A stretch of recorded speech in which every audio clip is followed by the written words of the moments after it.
Hello and welcome to this demonstration of the 3D visualizer for Dark Days Ahead. This is a sort of source mod, which means it's a modification to the source itself. I don't intend to get it into the actual source right now, the main branch of the game, because it's not everyone's business, I guess.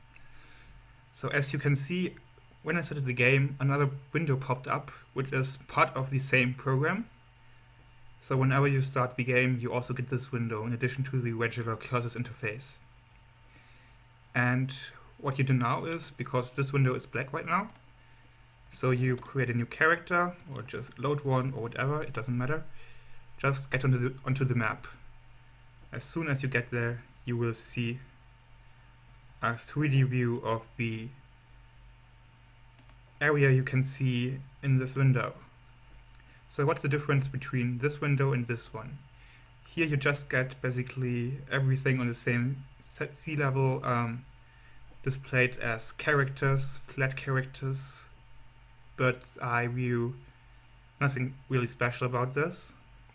And over here what you get is, instead of just a top-down view, you get a bit of a tilted perspective.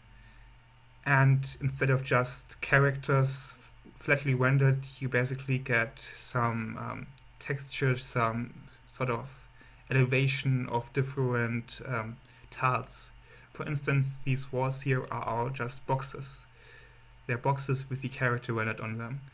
A bit like Minecraft, but yeah, with characters instead of simplified images.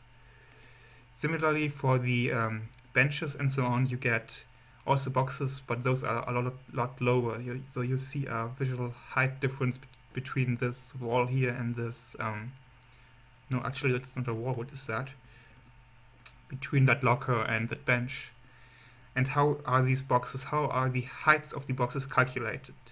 For regular flat terrain, which has no extra movement costs, you get no boxes. It's just a flat tile. For stuff with a little higher movement costs, like these benches, if you move on them, moving past this bench is slow. They are elevated, they have a box. And for walls and other stuff you just can't move through, you get a box higher than the player. So you have a sort of visual indication of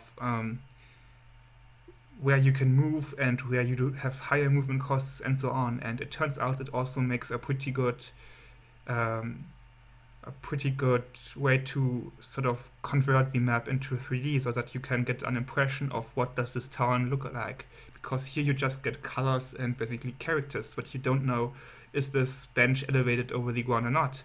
And with the 3D view you get an indicator, yes, this bench is elevated over the ground. So just by looking at the map you can see where it's faster to move and where it's slower to move. Likewise, when you open and close a door, you see the box is changing. Closed door means high box, open door means basically flat ground, which is what you'd expect really. Okay. So now let's spawn a vehicle. Because the cool thing about vehicles is, if you take control of, for example, a motorcycle, your perspective changes. So as you can see, I now look much further ahead, can see things in the distance when it's smaller but still visible. For instance, I see right there's a bush. Yeah, and this is really useful for driving, and it also sort of gives the game a bit of a driving game feel if you do drive a vehicle. And the other thing is that when you turn around, for instance, I'm now accelerating and turning to the left, you will see the camera also turns its rotation. So you always look ahead of you. You always see where you're going. And yeah, this is sort of like driving games work. And it gives you a slightly different experience from driving in the cursors view, because if you check the cursors view now, normally you would have a bigger cursors view because you wouldn't have another window here. But even if I turn this way so that I look in this direction, if I look in this direction, you see that I didn't really remove much from the size of the window. I still have the whole vertical size left. And on this window I see up to a few tiles above this bush, so about here. Meanwhile, in the 3D view, I see this bush, that's the same bush, and then I see a lot further ahead. And that's really useful, I think. Because if you're driving ahead, you don't want to have to check all the time what's in front of me. You don't want to have to stop and go into look mode and check. You just want to see what's there. Of course, you can use the map view, but that also means you have to stop. You have to use a different mode, basically, just to see what's ahead of you.